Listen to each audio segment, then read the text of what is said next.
Welcome to Being Curious podcast show with Counseling Reflections, a podcast where we dive deep into the human experience, uncovering stories of resilience and triumph.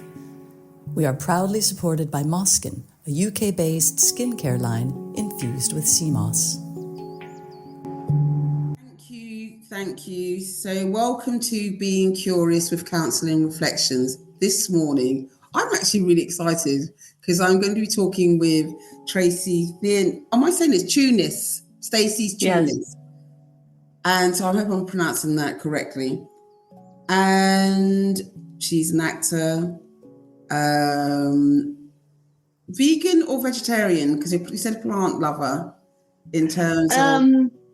I would say I'm 98% vegan, but I'm not militant about it. If I'm at someone's house and they serve some cheese, I'm not going to go, oh, I can't eat the cheese. Okay. Yeah, I like to be polite and I like to be, open, and I don't like to be rigid.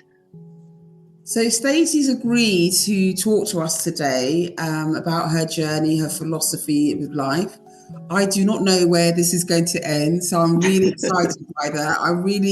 I get kind of turned on by the unknown and the not knowing, and being just to leave it to where the conversation may land. What should we know about you? What should I know about you? Where do you want to begin on your conversation with me today?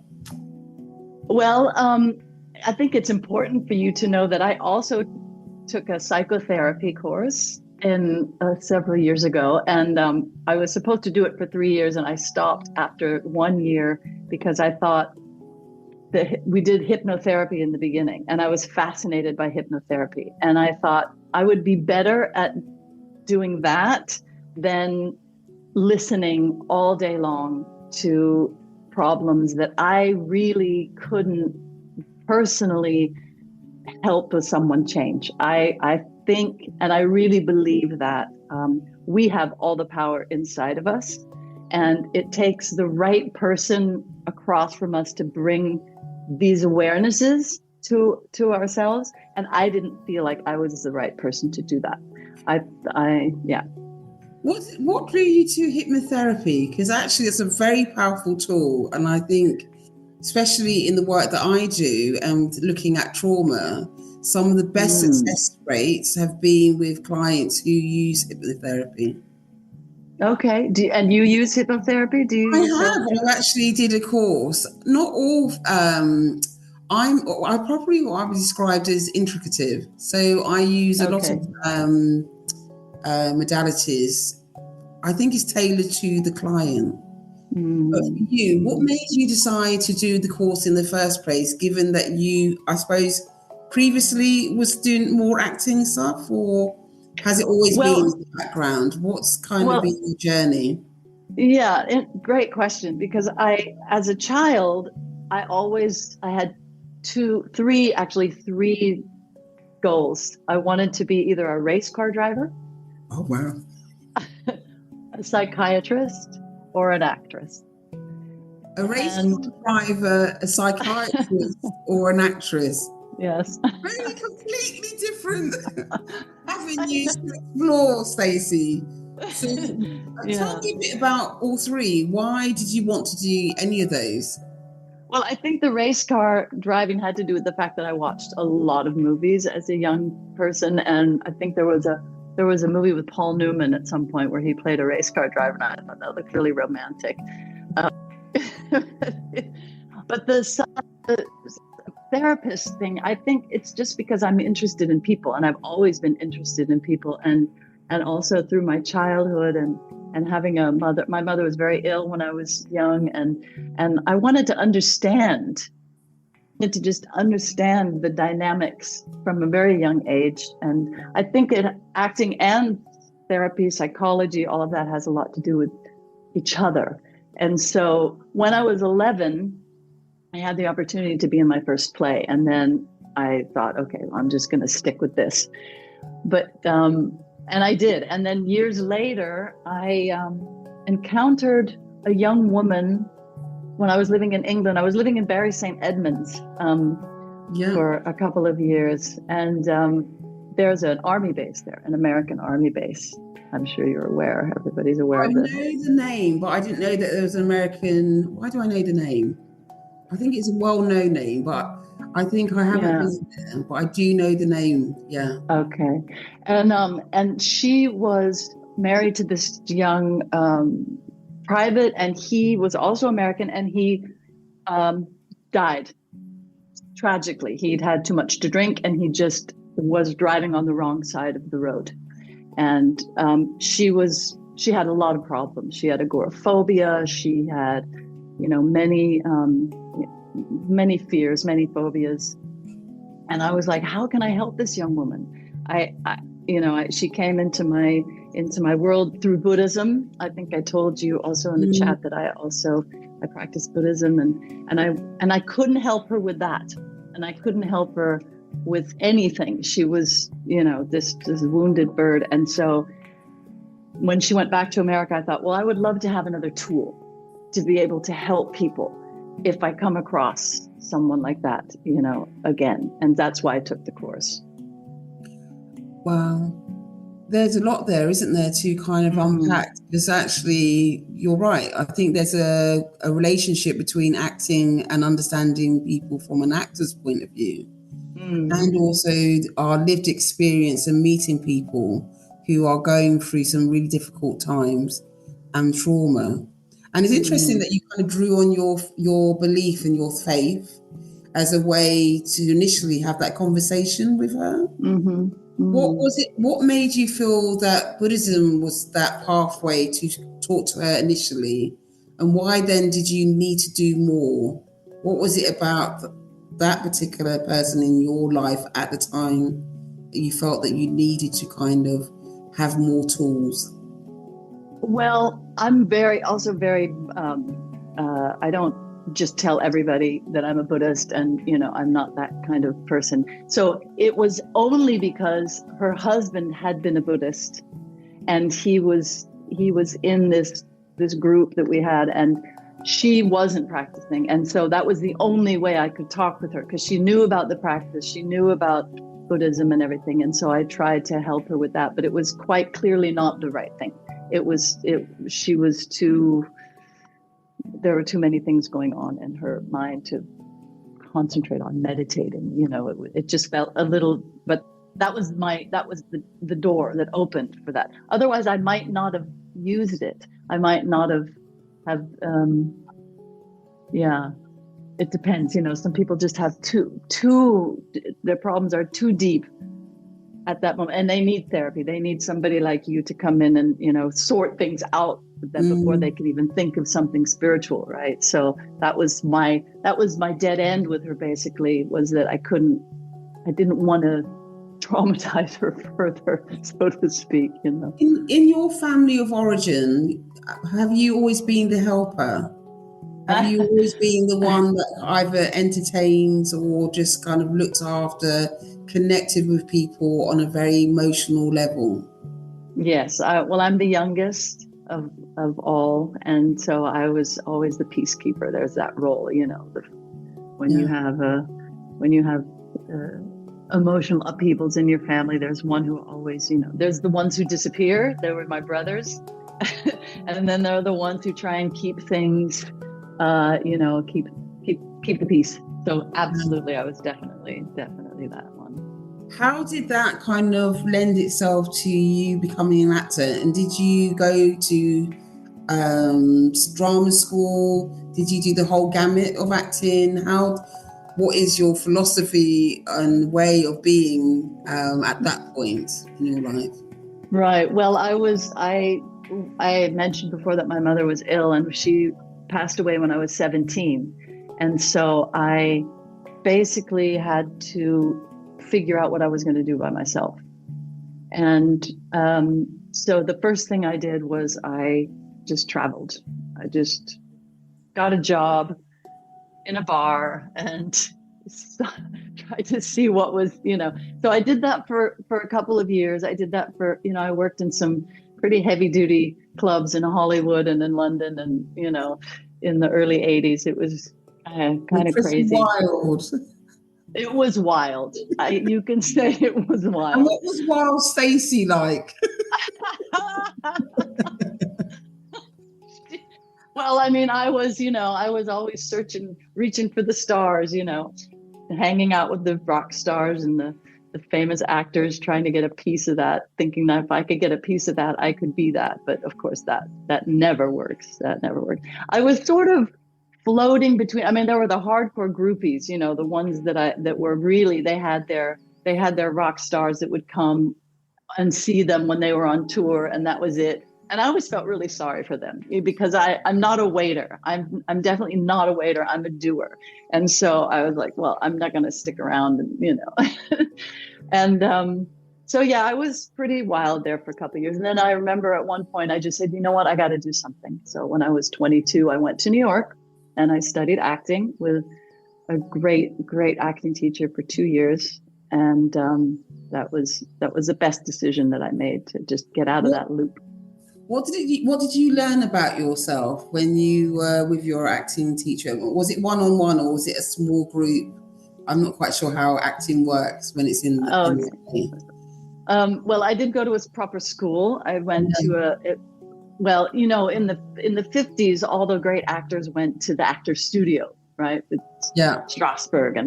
And so my teacher was a student of his. So he had 2 classes a week, and there were about 20 people in each class.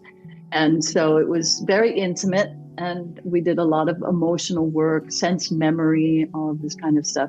And I learned from him, actually, that I was definitely a people pleaser, and that I was focusing too much on what people thought of me and what they wanted from me rather than what I wanted from myself. So that was the beginning of definitely the beginning of this journey to become, who I was. I would change my hair color at the drop of a hat, or cut my hair off if, it looked cool, if I thought it looked cool. It never did, but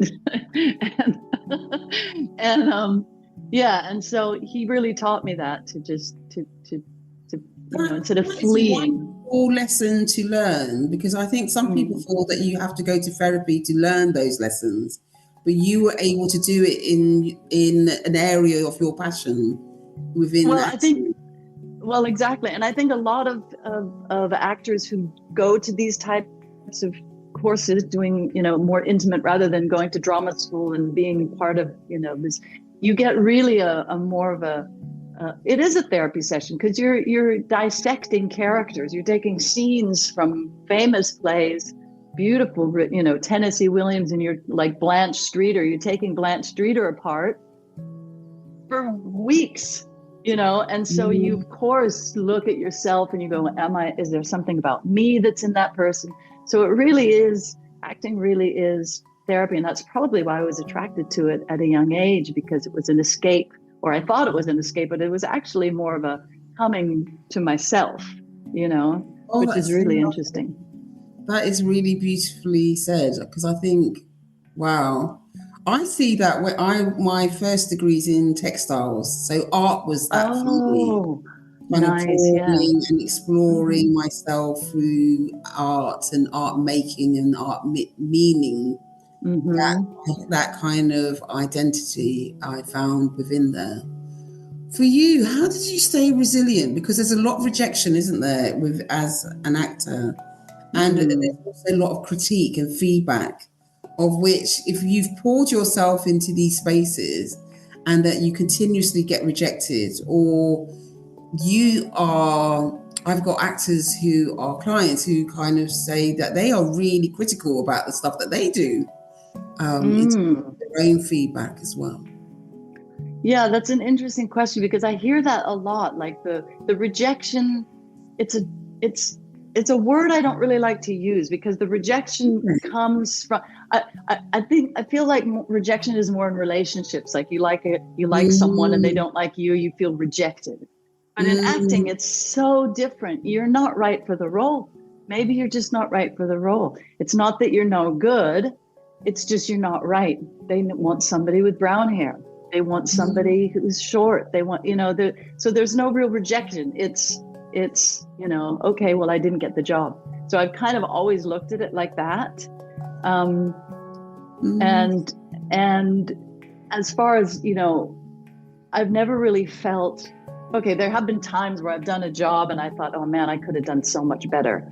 I really felt like, but nobody said I could do so much better. The director never said you could do so much better or come back tomorrow and be better, So that self-criticism is, I think, a really detrimental thing to progress in one's own art, because if you're too critical and nobody else is, then, but of course, then I'm not, I'm not like an influencer, and I'm not taping myself and opening myself up to masses of criticism. I could never do that, because I don't think I would have the strength to do that. I just don't think I would have. That's interesting then. So for you, actually, you, for some reason, was able to know that actually this is part of the process. This is not about me as an individual, my core being. Yes. This is about what the director needs or what the production needs. And so therefore, I can kind of leave this behind and still feel intact. Yeah. In terms of work. Whereas if you're an influencer or where there's a lot of critical feedback straight away, you struggle with that. Why would you struggle with that part of it, do you think? Because when I'm acting, I'm not me. That's true. Yeah. Right. And when if I'm just in there doing, videoing myself, going, look, I'm at the Acropolis, isn't the, and someone says, yeah, you're stupid, or that would be, to me, and that is why I feel that people that put themselves in that position, they have to be so strong. And most people, I mean, we're seeing so much depression and so much, competition and so much comparing, right? You must see that all the time. And I think people do that on purpose for some reason I don't know. It's an anomaly to me. I don't understand that, why you would want to do that on purpose. And, unless you're fighting for a cause, right? Yeah. So in terms of the feedback that people will give, that being negative, why would they do that? Or why would they do it in terms of putting themselves out there so that they can be exposed in that way? Yeah, it's an interesting question to me. Do you think it's a generational thing? Have we missed something here? Maybe it's something related to the internet, the access we all have with each other, the knowing of the non-knowing, that we think we know you, so we feel that we can give you some feedback because we see your content or we see the material that you put out. Yeah, it's interesting. My daughter is also an actor, and she puts some stuff out there, and I asked her the other day, I said, do you get any negative comments? And she said, oh yeah, there's some guy who sends me, skull and crossbones and buckets of blood, and and I'm like, do you respond? And she just laughs it off, like, these people are just, so she has a resilience to her. I don't think I would have that. I don't think I would have that. That's why I think I just sort of hover in the realm of my character acting and disappearing behind that. You've also said that you script write, so how did you get into script writing or writing in general? Was that always alongside the acting?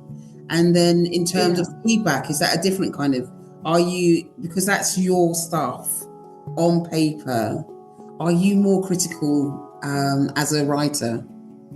Great question. I definitely am. I have always loved writing, and I've always loved script writing. And I was basically forced into doing that because when I moved to Germany, I didn't speak German. And so I couldn't do any acting. So I had to take a long break. And so I started writing scripts. And I just basically taught myself how to write scripts, and from books that I read. And anybody saying anything bad about what I wrote was hard.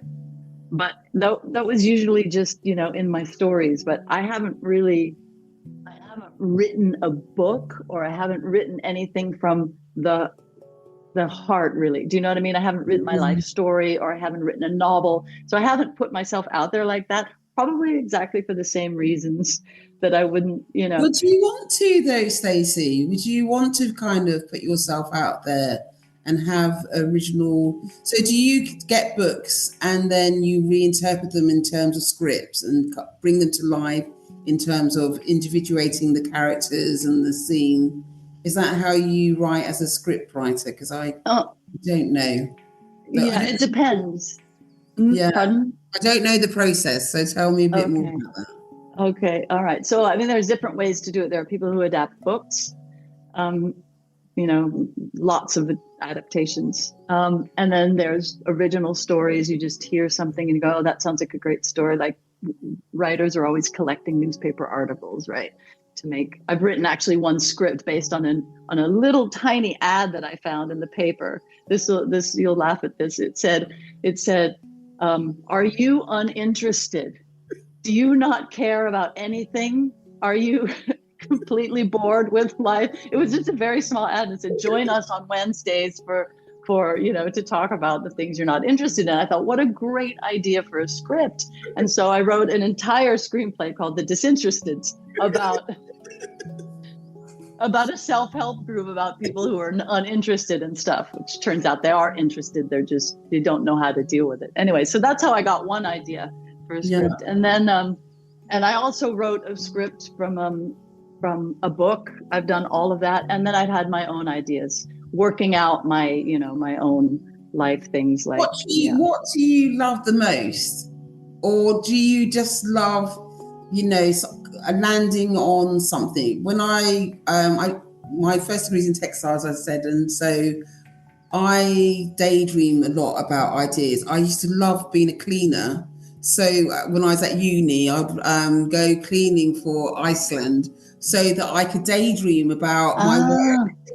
And I found that the best job ever for me to be able to have a headspace to kind of think about how I was going to put the designs together, what colors I was going to use. And by the end of the shift of my cleaning for a couple of hours, I would then be able to go off to the studio and then produce the work. How do you kind of get to your ideas and so it becomes the complete source? Oh, that's a great question. Funny though, in my script, The Disinterested, the main character is a cleaner. Funnily enough, she has her own. She had that role. I know. Who knew? Perfect. You'd be perfect. Yeah, well, I mean, through my meditation, through the Buddhist practice, I really get a lot of inspiration, for sure. That's my time out kind of a thing, or walking the dog. If I need to clear my head, I'm out with the dog, that kind, for sure. That's the way, like if I'm stuck on a script or if I'm stuck on a way forward, going outside, taking a walk, swimming is also great for that. Like, you've headed.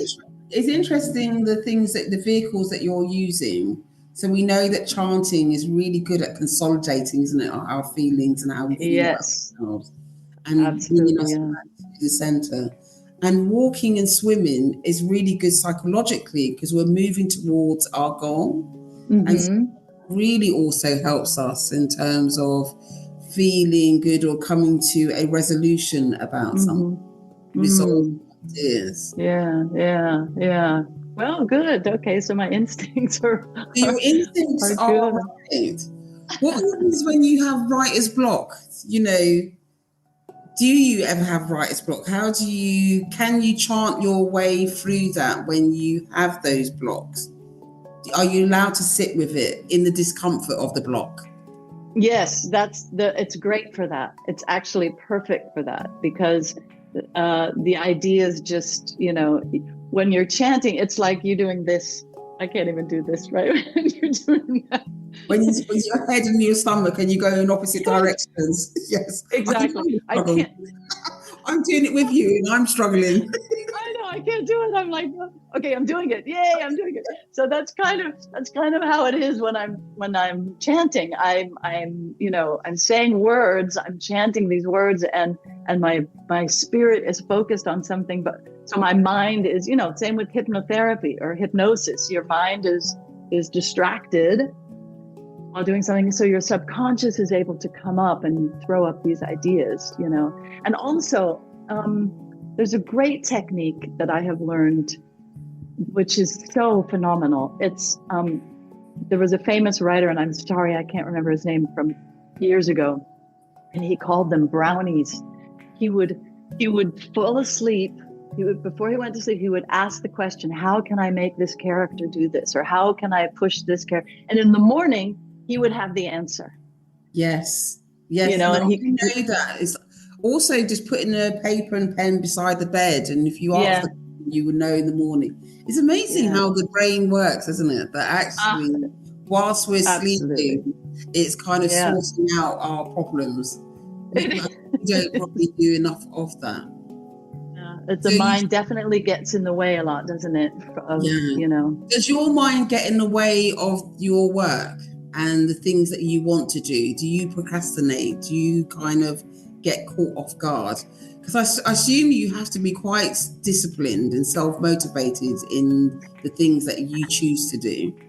Yes, it can be quite challenging.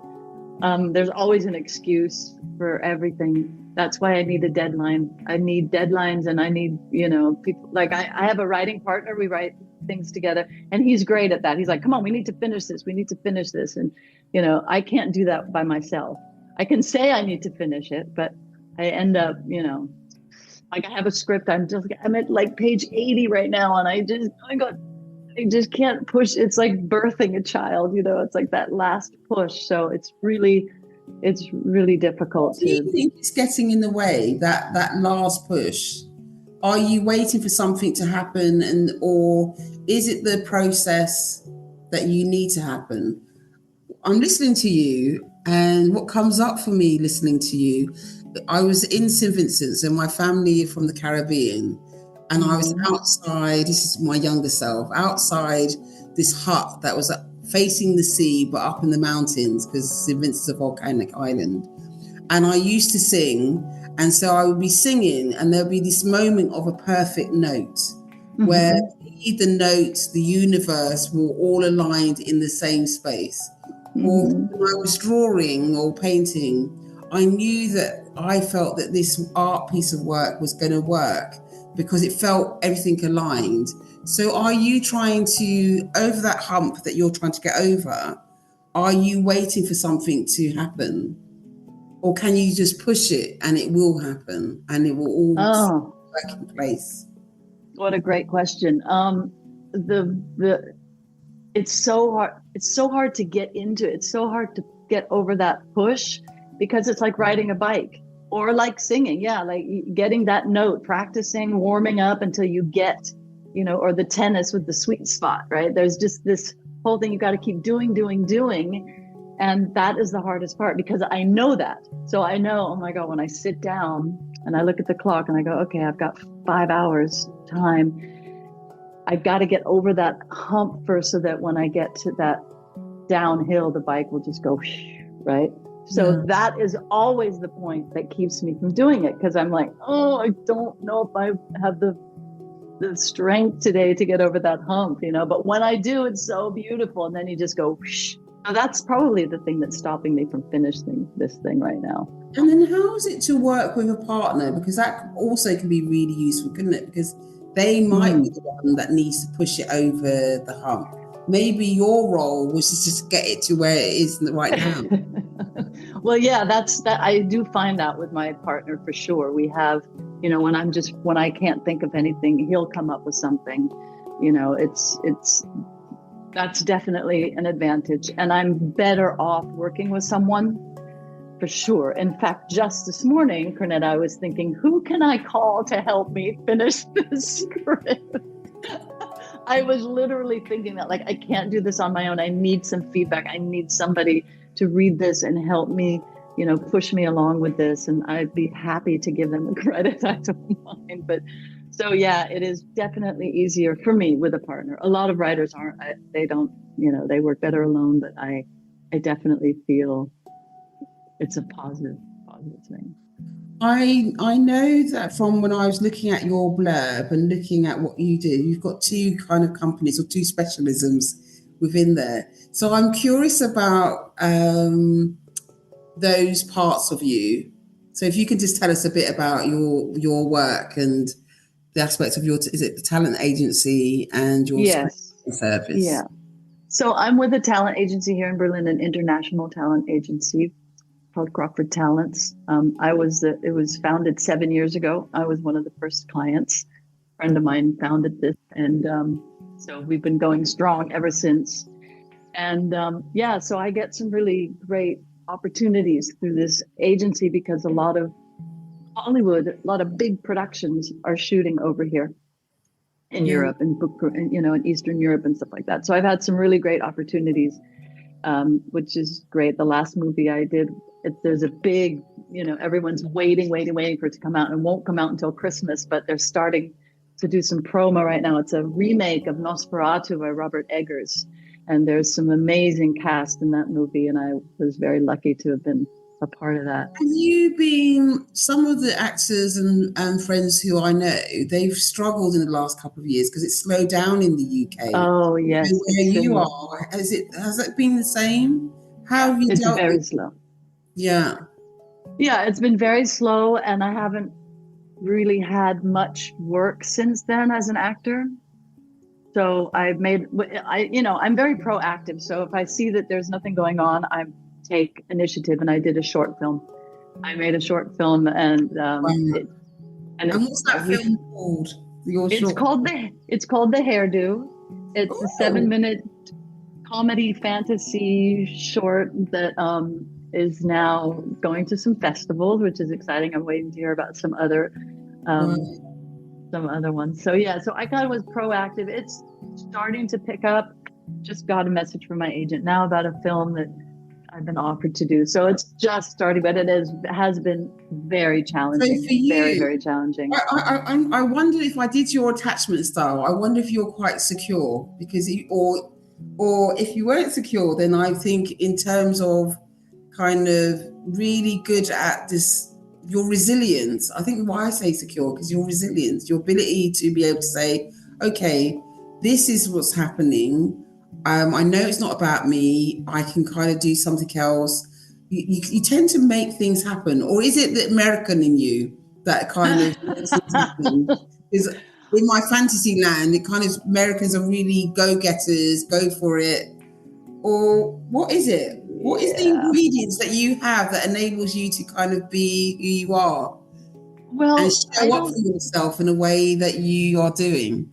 Yeah, well, that's a brilliant question. I mean, I don't know about the American part. I hear that a lot, but I think it's the resilience, because I had to go through so much when my mom was, as a child, and I've basically had to fend for myself from the time I was 11. I had to make my own decisions, and I had to do what I felt was right. A lot of times they were bad decisions, but a lot of times they were good decisions. And I think to protect myself, I had to, I'm not saying I've always been secure, and, I've had catastrophic relationships with men. So that's just, that's one thing that, Yeah. So do you think some of your lived experience, and it sounds quite traumatic, that you've had to kind of be on your own, support mom, as well as make decisions at such a young age? And did you not have family support around you during that time? Or did they just think you could get on with it? Well, well, I think because I was basically uncontrollable. I think we used that word wild at the beginning of this. I was kind of uncontrollable. You couldn't really tell me anything. And I didn't really have a lot of support. My brothers were off doing their own thing. And then my older brother, he got sick and he died actually quite young. And my father, I won't go into the whole trauma, but I had an aunt and she was my rock, but she knew she couldn't hold me back. So I basically just did what I wanted to do. And then So that resilience that you're talking about, the ability to just go, okay, well, I can't do this now, so I'll have to do something else, brought me to my other company, which is the Scriptory, which is the dialogue polishing. And especially because I've done translations in the past. I was making quite a good living doing translations from German into English, but AI has basically taking that role. Yeah. I don't know how other translators are doing, but I haven't had a translation in 2 years. So I decided, well, if people are going to write scripts with AI, if they're going to start using AI, then I need to get on that bandwagon instead of resisting it. And I know for a fact that AI right now is not going to be able to write believable dialogue. So if you've got a script written by AI, more power to you, do it, go for it. But let me help you with your dialogue. Let me just make it human, because I have had scripts in the last 2 years where I go, as an actor, where I go, I can't say these words. I need to change them. And an actor who changes his words doesn't get paid, doesn't get a credit, doesn't get anything. And it's just extra hard work. So I kind of, I'm offering that service to people who may not know they need it yet. So I might be a little bit ahead of my time, but that's how that started.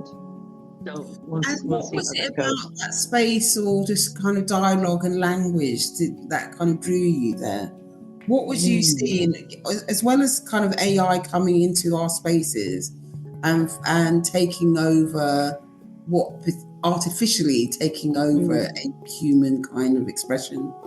What was you noticing that the AI couldn't do that we could do better, that you could do better in terms of helping others in their work? Well, first thing, dialogue is not just giving information or being witty. It's also connecting the storyline. A character talks about something that happened at the beginning. I don't know if AI is able to do that, to bring that sort of subtlety to a script. And I think a lot of filmmakers, strangely enough, they have to hear this over and over again. You can't make a good film unless you have a great script, period. It doesn't matter. I mean, there was that classic example, Dustin Hoffman and Warren Beatty, two of the greatest actors, American actors of all time, were in this completely horrible movie called Ishtar that was just the biggest bomb that lost more money in Hollywood than, because the script was terrible. And somehow they got convinced to do this movie. I mean, that's just one example of many, many. I have read scripts where I'm going, how did they get a green light on this script? I have no idea. And so my motivation for starting that is that, hopefully I can add something to some of these, some of these stories might be really good, but the dialogue just, it's amazing to me how little people think of the actors. How do they get the green light? Because in some ways it tells me lack of representation. Why are you not at the table with them, selecting scripts? What's going on there? Is it the same people seeing the same thing and agreeing with each other that this is the way it should go? Yeah, I think there's a lot of formulas that people, are fulfilling. They know that they can make money because remember, all these big studios and all of these things are run by people who have no clue about art. They just want to make money. And so let's make another Marvel. Let's make another, Star Wars. Let's make another this thing, which leaves, us, the independent filmmaker, more open. But there's no money there.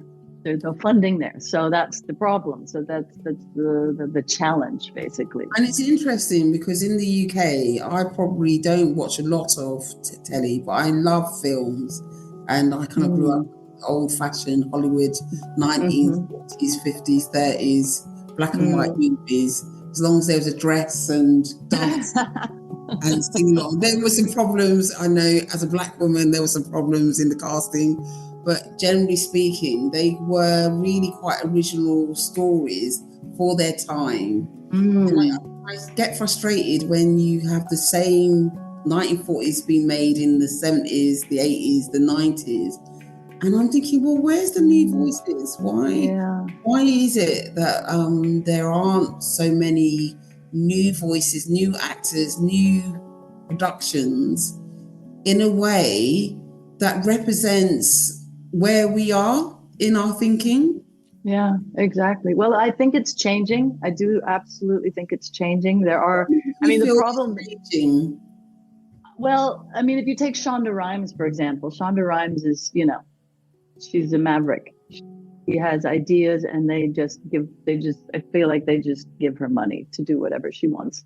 And the only problem is that at some point, you get to a point where, as a filmmaker like that, I think you get to a point where they want to put you back in the box, right? So it starts out great, and then you get put, because it always comes back to, we need to keep the franchise going or something like and this. And it's really interesting because I'm listening to you, and it just reminded me of before I went to art school, that actually I think I was a better artist with no instructions what I was doing, but I was loving what I was doing.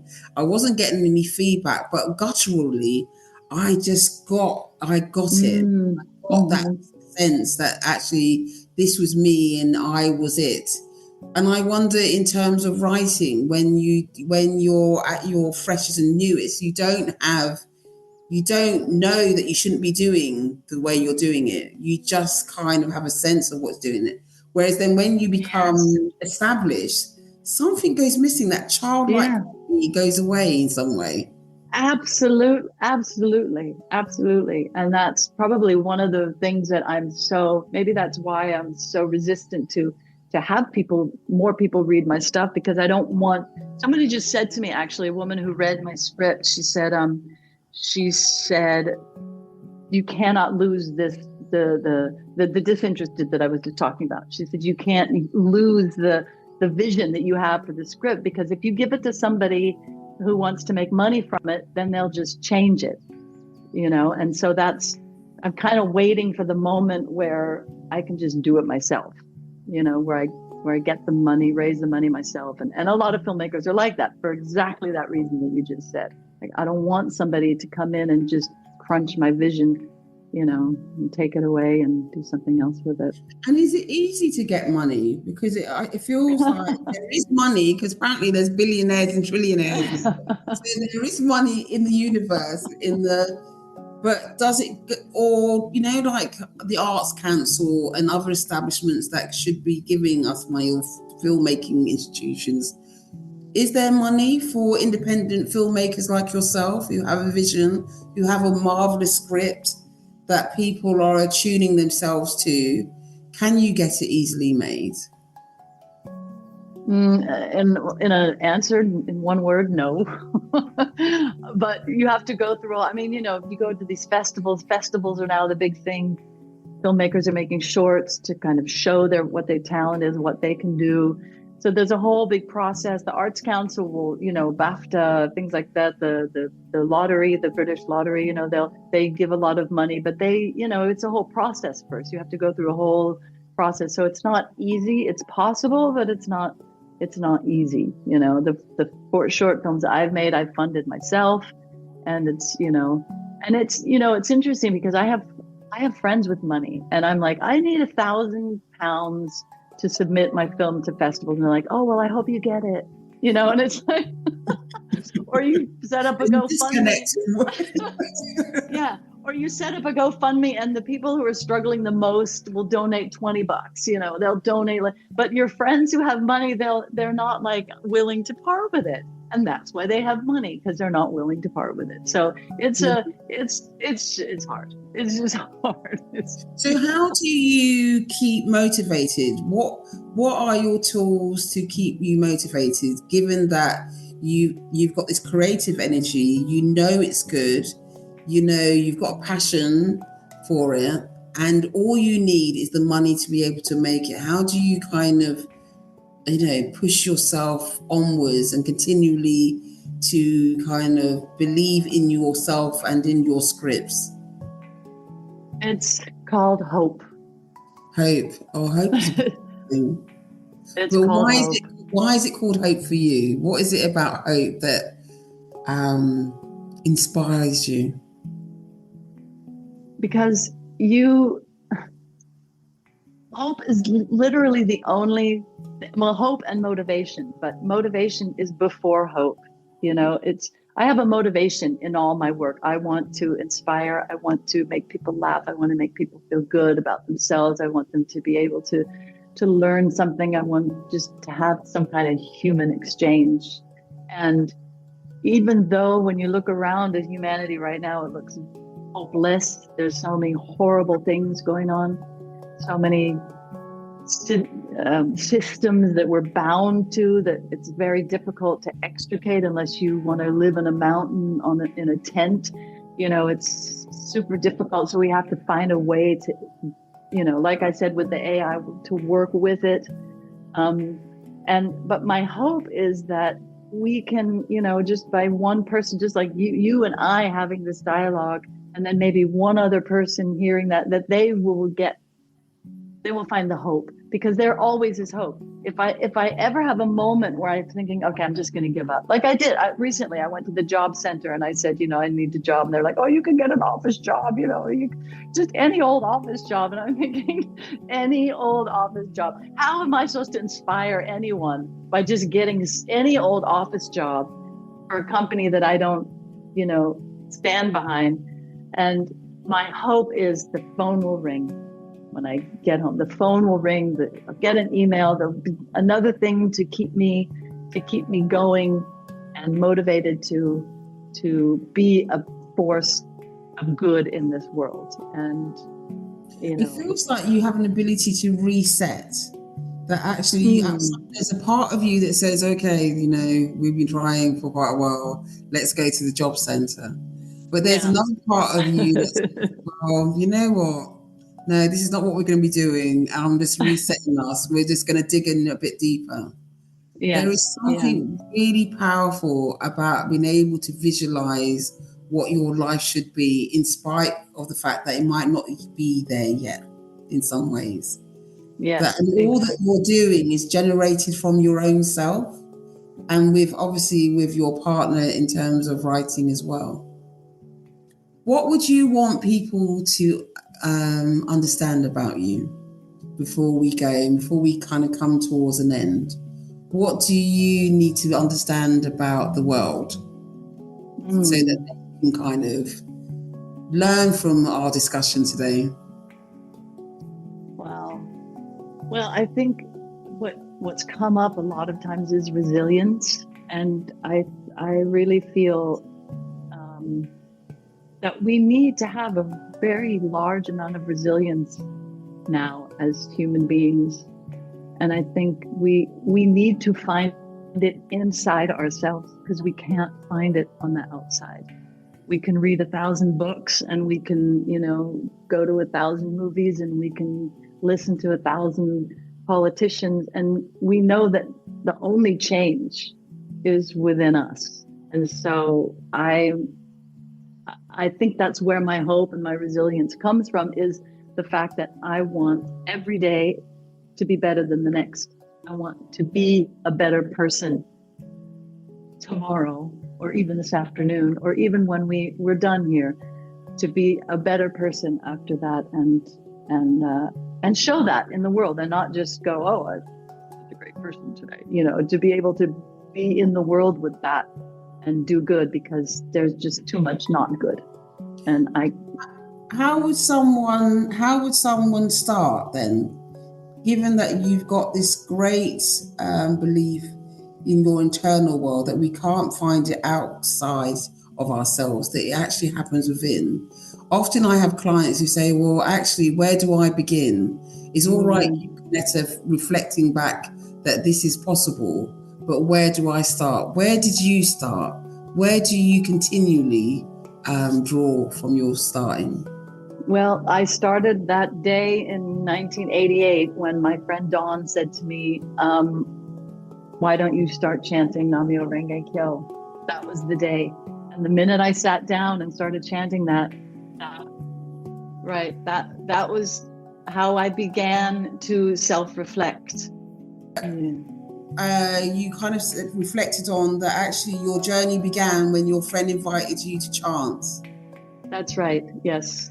So that was the moment where I began to self-reflect and see my past and how I could change myself. And that was how it started. So when people say, your clients say they ask you how they can begin, yes, that is the starting point to find something, not necessarily, it doesn't have to be chanting, but to find something that helps them go within, like meditating or a practice. You need a daily practice. I needed a daily practice, something that got me every morning, every evening, just looking at myself, and that was it. And that still is it 36 years later. Wow. And it's interesting because my next door neighbor was a Buddhist leader. So when I was living in London, I could hear her chanting through the walls. Oh, for wow. 20 years, and I just felt the vibrations kind of permeating during that kind of space. There is something really important if you can reflect and take time to sit with all that comes up within you, that you know that you're the one who's generating that and you're the one who's able to heal that.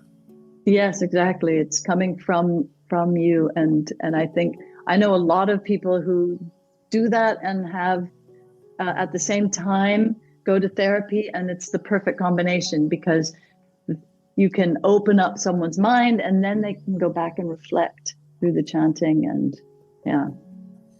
Stacy Thunes, thank you so much for being curious with Counsel and Reflections. I have really loved our conversation today. I get so much pleasure listening to the way that you describe things and your journey and just you as a human being. I think, I look forward to being able to see your shorts or anything that you do in the future. And I would really be grateful if you felt like you wanted to come back and have another discussion, because I think there's so much you probably could give to not only myself, but to others as well. Thank you so much. Thank you. I would love to come back, and I will send you a link to my short film. I would love to hear your feedback. Oh my gosh, I look forward to that. So thank you very much for being curious. Okay. Thank you, Cornetta. Thank you so much. Bye. Okay, bye.